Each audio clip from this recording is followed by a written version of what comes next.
O Senhor esteja convosco. Ele está no meio de nós.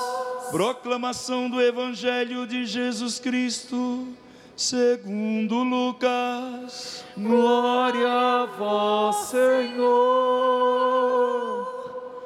Jesus, vindo a Nazaré, disse ao povo na sinagoga: em verdade eu vos digo que nenhum profeta é bem recebido em sua pátria. De fato, eu vos digo, no tempo do profeta Elias, quando não choveu durante 3 anos e 6 meses, e houve grande fome em toda a região, havia muitas viúvas em Israel. No entanto, a nenhuma delas foi enviado Elias, senão a uma viúva que vivia em Serepta, na Sidônia.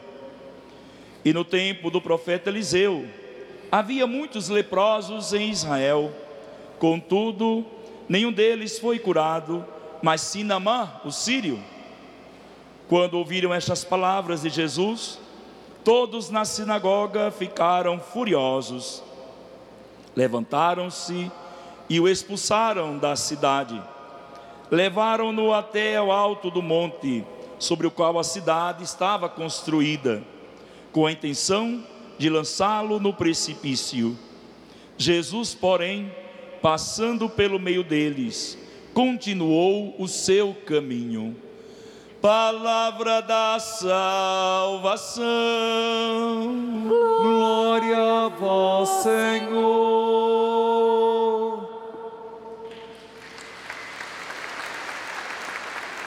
Queridos e amados filhos e filhas, neste santuário de Nossa Senhora de Guadalupe, das Santas Chagas, uma imagem linda que fica no nosso coração é você pensar de tantas velas acesas e pensar que em cada vela acesa há um ser humano rezando. Uma vela acesa é uma prece que sobe aos céus e é uma lembrança a Deus de que queremos ser iluminados. Como é bonito ver as chamas crepitando neste pequeno veleiro, lembrando que estamos pedindo aos nossos falecidos a luz perpétua, a luz que não tem ocaso, a luz para aqueles que estão nas sombras ou no purgatório. Mas ao mesmo tempo, não é uma luz que só brilha do outro lado, brilha diante dos meus e dos teus olhos, lembrando que Jesus é a luz. Como é educativo, principalmente quando nós ontem abrimos com o 3º domingo, nessa caminhada quaresmal, catecumenal, esse espírito, o encontro com Jesus, o caminho, uma caminhada feita na purificação e na iluminação. Uma caminhada feita na purificação e iluminação. Na primeira oração que o padre faz, chamada oração do dia, se vocês observarem: obrigado, Senhor, pela tua assistência à igreja, porque ela sozinha não poderia nos purificar e santificar. É esse o Espírito, esse é o sentido da luz, esse é o sentido da oração, essa é a caminhada que estamos fazendo de iluminação. E não há maior iluminação se não é essa pertença à igreja. Hoje eu postei logo cedo no Face, os nossos bispos do Regional Sul 2, do Paraná, de modo geral, Paraná, reunidos em Paranavaí para o encontro, que nos dá luz, na vida espiritual, na vida eclesial, na vida social. Essa comunhão é muito e é fundamental. Sem unidade, sem esse laço no Espírito Santo, nós nos perdemos. Assim sendo, nessa caminhada de purificação, o Evangelho de hoje é muito claro. Quando nosso Senhor vai a Nazaré. Gente, Nazaré, uma cidadezinha pequena. Tanto que conheci um Frei Bruno que me mandou áudios. Inclusive, não sei como que eu posso fazer um trabalho para divulgar. Talvez a equipe me ajude. Da perseguição na Síria, dos próprios, vamos pensar para o Rede Vida ou para as redes sociais. Ele tem me mandado áudio, Diácono Aldo, de franciscanos que estão lá sofrendo muito. Inclusive, semana retrasada, celebrou com o Padre Klein aqui, um padre que eu estou procurando, não acho, um venezuelano, se lembrarem que ficou 4 meses proibido de rezar missa. Tempos difíceis. Queria resgatar esse aspecto de uma igreja que sofre, dos cristãos que sofrem hoje por serem cristãos. Purificação. Nazaré é uma cidade, e me lembro do Frei Bruno, que não é o abade, é o prior da igreja de Nazaré, que tão docilmente fiz um padre em missão, que sinto muito prazer em fazer, e ele com uma diligência, um carinho tão grande com o seminarista do Rio, mostrando tudo e dizendo, olha, algo que eu não sabia, Nazaré não comportava o trabalho de São José. São José tinha que todo dia sair de Nazaré e ir trabalhar numa outra cidade. Não me vem o nome, mas tem no Padre Missão. Acho que ninguém sabia disso, né? Inclusive o menino Jesus. A gente pensa o menino Jesus sempre ali em torno de Nossa Senhora em Nazaré, não é isso que você imagina? Não. Jesus era um homem viril, sacudido, um homem que trabalhava. Ele foi reconhecido como filho do carpinteiro. Então certamente Nossa Senhora fez a marmita para José, porque trabalhava em outra cidade, ia comer o quê? Fez a marmita de São José, fez a marmita de Jesus, e os dois, pai e filho, foram trabalhar onde tinha serviço de carpintaria. Aprendi isso. Por isso que eu vou sempre na Terra Santa. Vou lá porque aprendo tanto. E a gente aprende no convívio. Estou dividindo isso com vocês, porque depois na vida pública de Jesus, isso eu estou falando da adolescência. Para com aquela besteira que Jesus era um extraterrestre. Nada. Jesus viveu no anonimato de Nazaré, trabalhando com José, fazendo carpintaria. Não era em Nazaré, tinha que pegar marmita, como tantos retirantes, como tantos boia-frias, como tantos que precisavam de emprego, e trabalhar na outra cidade. Jesus era ser humano verdadeiramente, assumindo a condição humana.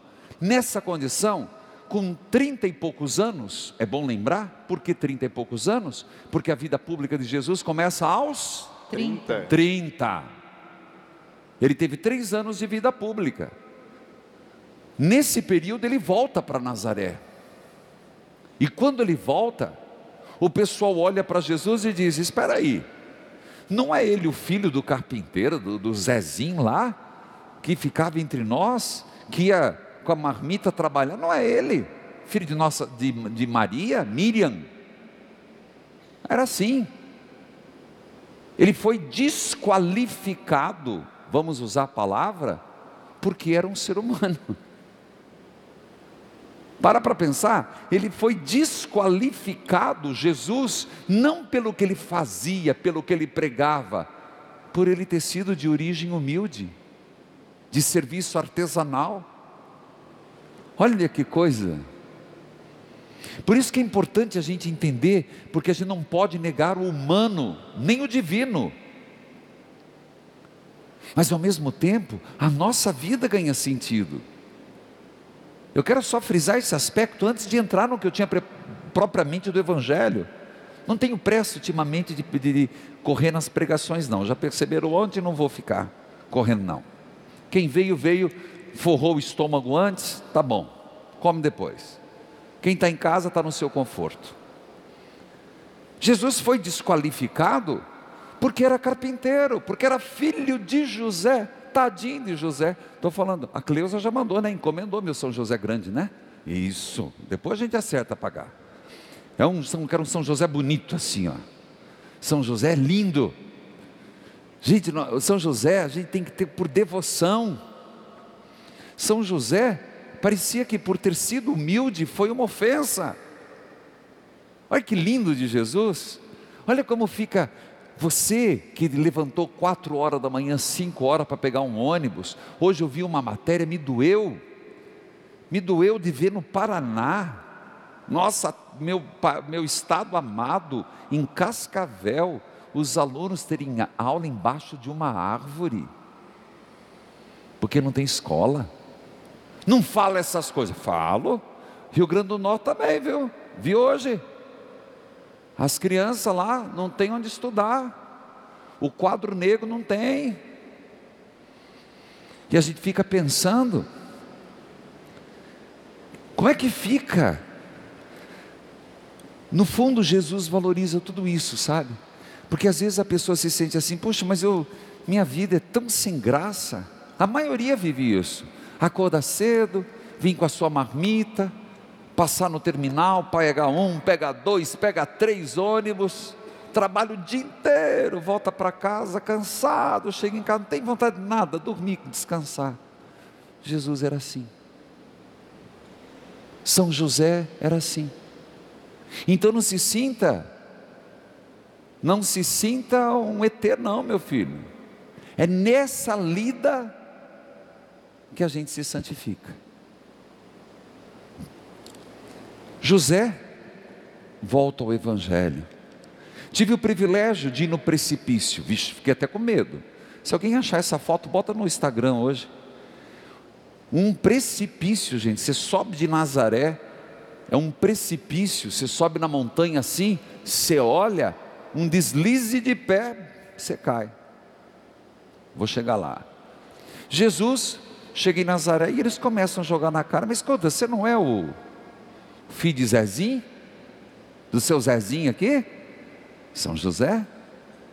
E Jesus diz, um profeta não é aceito na sua própria terra. Quando ele diz isso, é porque volte à primeira leitura. A primeira leitura fala de Naamã, fala de um grande servidor de um rei que está com lepra. E dizem para ele que Israel tem um Deus que cura, tem um Deus que purifica. Ele vai. A ideia dele de quem vai o purificar era uma ideia do seu tempo. Então o que ele pegou? As melhores oferendas, deve ter pego linho, deve ter o que tinha na época, especiarias. Vou levar, né? Vou comprar minha cura. O rei de Israel, quando recebe a notícia, rasga as vestes e diz assim: espera aí, como que o teu rei é uma ofensa? Manda você, um dos maiores emissários dele, para vir aqui. Quem sou eu para te curar? É quando o profeta diz: por que rei? Você conhece o teu Deus? Por que você se escandaliza? Sim, nós de Israel temos um Deus que pode purificar esse leproso. Parece que o rei tinha esquecido. Parece que o rei tinha esquecido a que Deus ele servia. Hoje, no programa de rádio, eu sei que eu estou abrindo lacunas, mas eu vou fechando. Meu pensamento continua. No programa de rádio, quem acompanhou o programa de rádio hoje? Quem não acompanhou, sinto muito. Pode acompanhar às 5 no YouTube ou às 10. Por quê? Gente, terminamos hoje o livro de Josué. Eu vou ser bem sincero para você. Quem já tinha lido o livro de Josué? Qual o maior feito de Josué? Ai, pelo amor de Deus. Jesus me chicoteia por tudo que é mais sagrado.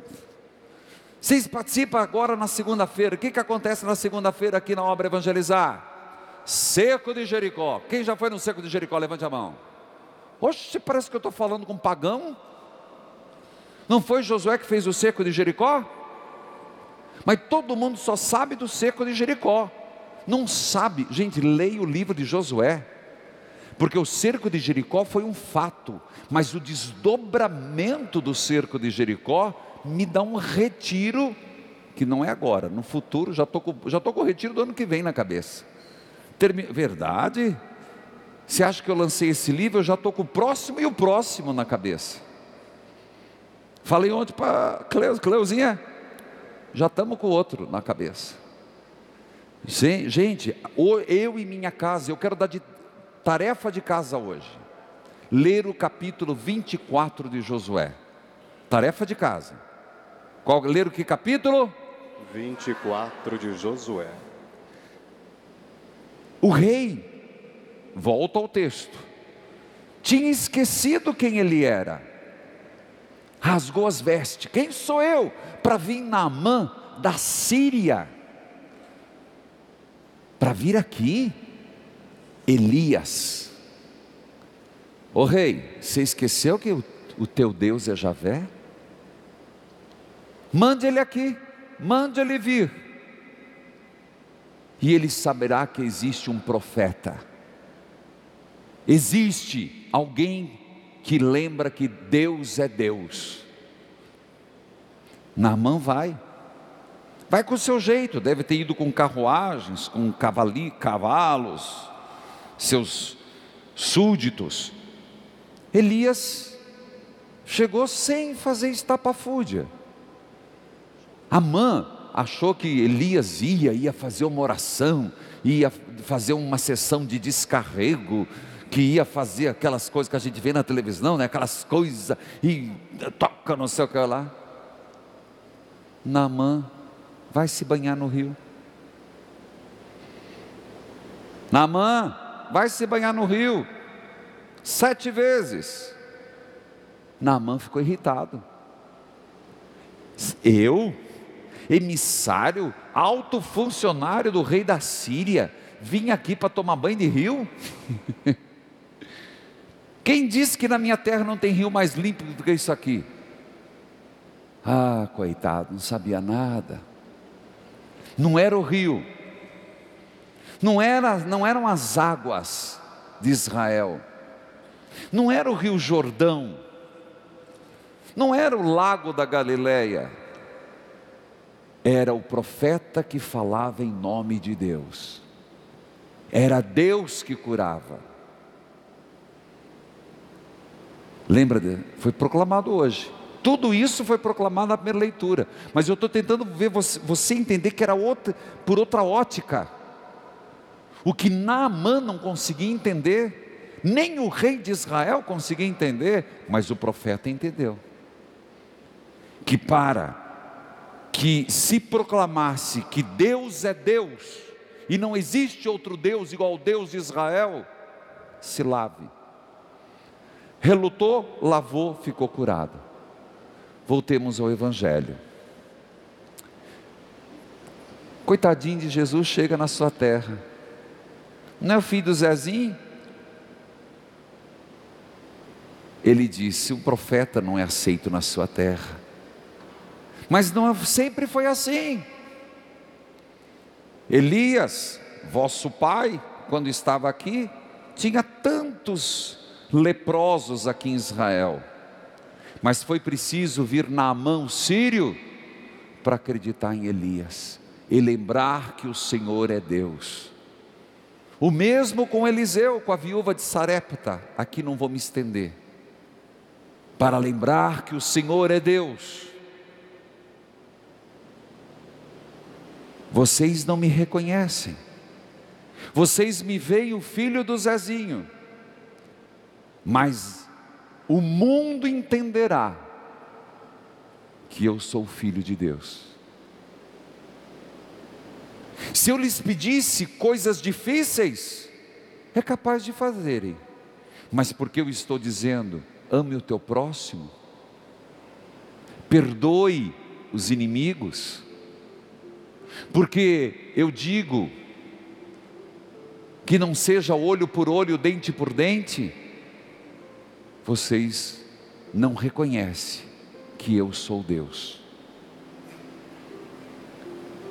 Nós precisamos também purificar a nossa fé. Nós precisamos purificar. Nós somos o povo eleito. Nós somos o povo de Israel. Será que vamos ainda rechaçar a divindade de Jesus ou a humanidade? Nenhuma das duas pode ser desfeita. Porque Ele nos ensina o amor, porque Ele nos ensina o perdão, porque Ele nos ensina a viver em comunhão. Mas ainda na conclusão final, o que Jesus pede é simples, e porque é simples não é importante. Eu tenho dito, porque uma mentira é muito repetida, a mentira algum dia se tornará verdade. E o que é que Jesus pede para mim e para você? Vivam os meus mandamentos, e eu lhes dou os sacramentos. Comunguem, confessem, sejam batizados em meu nome,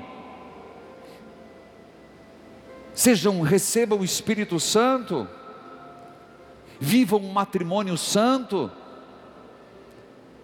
vivam na igreja. Jesus não está pedindo algo difícil, com a marmita das 4 da manhã, entre um ônibus e outro, entre um salário às vezes difícil e outro. Se santifiquem na minha igreja, se santifiquem vivendo o santo evangelho. Deixe que eu purifique as suas lepras. No final é horrendo, porque o povo pega Jesus, expulsaram ele da cidade. Não vai pensar, judeu já é bravo por natureza. Quando eu vou lá, meu Jesus, um diálogo deles é pior do que italiano conversando, é briga. Você pensa que eles estão se matando. Agora imagina eles expulsando Jesus, que humilhação! Empurrando, levam até o precipício, que eu falei no início que eu vi, e tentam suicidá-lo. Jesus passa pelo meio, a hora não chegou, mas a questão não é essa. E a nossa reação à proposta de Jesus? Vamos agir como o povo de Nazaré, filho do Zezinho, palavras sem importância? O que ele está me pedindo é pouco. Bom, se é pouco, façamos. Se é simples, melhor ainda. Filho, quando aquela mulher no rádio entrou hoje, convido vocês a acompanharem. Qual a lição de casa hoje? Josué capítulo 24. Agora, só o povo. Qual que é a lição de casa hoje? Aquela mulher que entrou hoje, com visagem, que não sei o que lá, que não sei o que lá, mas pelo amor de Deus, Rio Grande do Norte. Uma menina, um menino de 18, rajuntado com uma menina de 15, vendo assombração.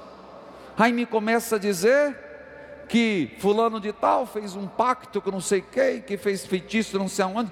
Meu filho, eu e minha casa serviremos do Senhor e pronto. Para de conversa, para de xelelê. Qual é a nossa reação? Vamos querer de novo jogar Jesus no precipício?